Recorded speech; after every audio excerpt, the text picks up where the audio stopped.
Prva vaja, daš roke za glavo in pomikaš komolce nazaj in naprej, odpreš prsni koš, hkrati pa ne odpiraš tudi medenice.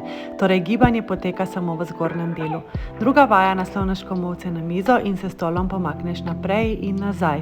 Ko se pomakneš naprej, čutiš razteg v spodnjem delu pod lopaticami in med lopaticami.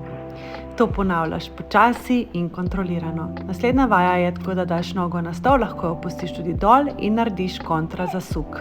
Naslednja vaja, se primeš za stol in potisneš roke naprej in zadnjico nazaj, tako da čutiš razteg v loži, v nogah in med lopaticami in v hrbtu. To ponavljaš počasi in postopoma pazi, da ne stegneš nog, ampak jih pokrčeš. Naslednja vaja je, daš nogo na stol in raztegneš v pogibavke kolka, tako da potisneš boke rahlo naprej, da začutiš razteg.